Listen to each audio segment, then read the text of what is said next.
اللہ علیہ وآلہ وسلم نے ارشاد فرمایا من قرأ القرآن وعمل بما فيه البس والده تاج یوم القیامت ذوقه احسن من ذوق الشمس. سبحان اللہ. ارے بہت عمدہ حدیث سے ترجمہ سنیں گے دل مچل جائے گا. اور اس کے والد صاحب کہاں ہیں؟ ہاں آپ سنیں گے انشاءاللہ. والدین کے لیے اور ہر وہ شخص اس حدیث پاک سے درس عبرت حاصل کرے اور سبق سیکھے. میرے آقا مصطفیٰ صلی اللہ علیہ وسلم فرماتے ہیں من قرأ القرآن وعمل بما فيه، جس نے قرآن پڑھا اور اس پر عمل کیا، البس والده تاج یوم القیامت، قیامت کے دن اس کے ماں باپ کے سر پر ایسا چمکتا ہوا تاج پہنایا جائے گا جس کی روشنی سورج کی روشنی سے زیادہ ہوگا.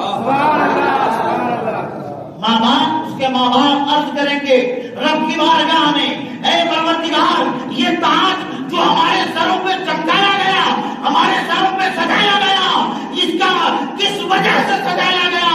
تو عرض کرے گا کہ تیرے بچے نے قرآن پڑھا، اس پر عمل کیا، اسی کی بدولت تو نے اپنے بچے کو قرآن پڑھایا، اس کی وجہ سے تیرے سر پہ یہ چمکتا ہوا تاج پہنایا گیا.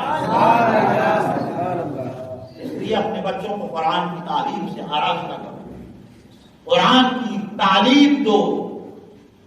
یہ قرآن ہی کی تعلیم تمہیں دنیا میں بھی اور آخرت میں بھی کامیابی کی دہلیز تک پہنچا سکتی ہے اور ترقی کے راہ پر گامزن کر سکتی ہے.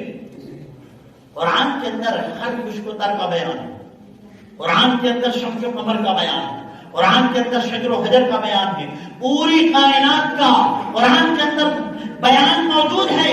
قرآن مقدس نے خود اعلان فرما دیا کہ تبیان لکل شیء، کہ ہر چیز کا بیان قرآن مقدس کے اندر موجود ہے. وَلَا رَطْبٍ وَلَا يَابِسٍ إِلَّا فِي كِتَابٍ مُبِينٍ، کہ کتاب مبین کے اندر ہر خشک و تر کا بیان موجود ہے. ہر خشک و تر کا بیان قرآن میں موجود ہے.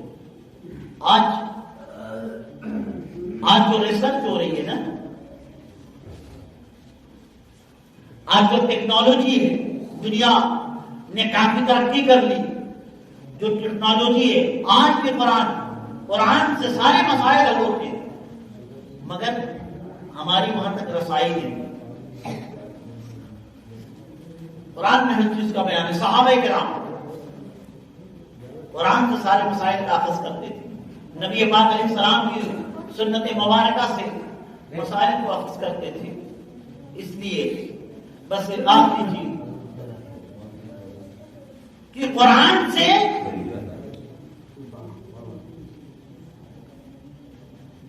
اپنے تعلق کو مضبوطی کے ساتھ جوڑے رکھو، قرآن کا ادب کرو، قرآن کا احترام کرو، اور یاد رکھو کہ قرآن کا بندہ جب احترام کرتا ہے، قرآن کا ادب کرتا ہے، تو پھر اللہ تبارک و تعالی ادب و احترام، تعظیم و توقیر کی بنیاد پر اسے جنت میں محل عطا فرماتا ہے. چنانچہ حضرت محمود غزنوی رحمۃ اللہ تعالی علیہ کا واقعہ بہت مشہور و معروف ہے. حضرت محمود غزنوی رحمۃ اللہ تعالی علیہ اپنے ان کے کمرے میں ایک تاخت تھا، اس تاخت پر قرآن رکھا ہوا تھا. آپ جب اس کمرے میں پہنچے تو لیٹے، اور لیٹنے کے بعد فوراً ذہن میں آیا کہ یہاں پر قرآن مقدس تاخت پر رکھا ہوا ہے، بے ادبی ہو جائے گی، لاؤ اس کو میں دوسرے کمرے میں رکھ دیتا ہوں. آپ نے قرآن مقدس کو اس تاخت سے اٹھایا، دوسرے کمرے میں رکھ دیا، پھر وہاں پر لیٹے.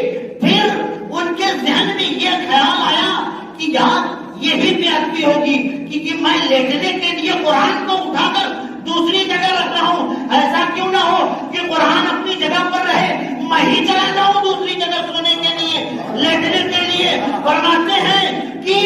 فرماتے ہیں کہ میں نے ایسا ہی کیا. اور اس کے بعد ایک بزرگ نے خواب میں دیکھا کہ محمود غزنوی جنت میں ٹہل رہا ہے، جنت میں سیر کر رہا ہے.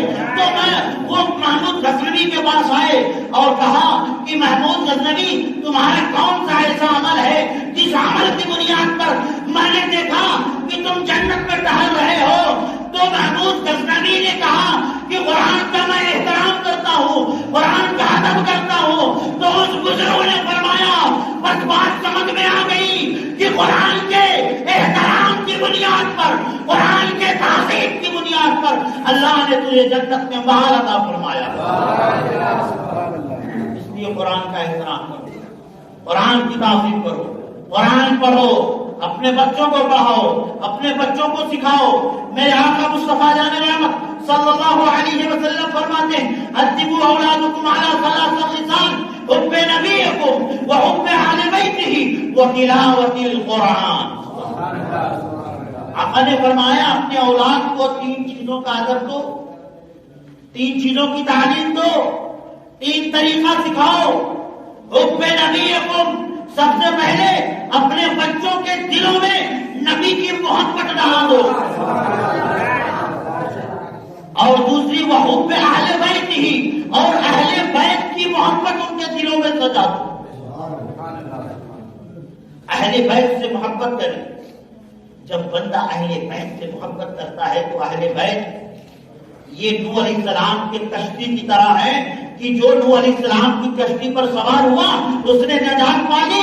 اسی طرح جس نے حضور غوث پاک کے دامن کو پکڑا، حضور خواجہ غریب نواز کے دامن سے وابستہ ہوا، حضور مخدوم شملہ کے دامن سے وابستہ ہوا، سرکار اعلیٰ حضرت کے دامن سے وابستہ ہوا، سرکار قاضی شریعہ کے دامن سے لپٹ گیا، وہ کشتی نوح کی طرح اس نے بھی نجات پالی،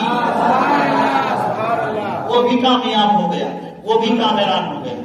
تو اہل بیت کی محبت، اور تیسری چیز وہ تلاوت القرآن، قرآن کی تلاوت، قرآن کی تعلیم۔ یہ 3 چیزیں اپنے بچوں کو سکھاؤ۔ اگر یہ 3 چیزیں تمہارے بچوں کے اندر آ گئی نا تو پھر بچہ دنیا میں بھی کامیاب ہوگا، آخرت میں بھی کامیاب ہوگا، اور سب سے بڑی چیز یہ کہ ایسے بچے کبھی اپنے ماں باپ کی نافرمانی نہیں کرتے۔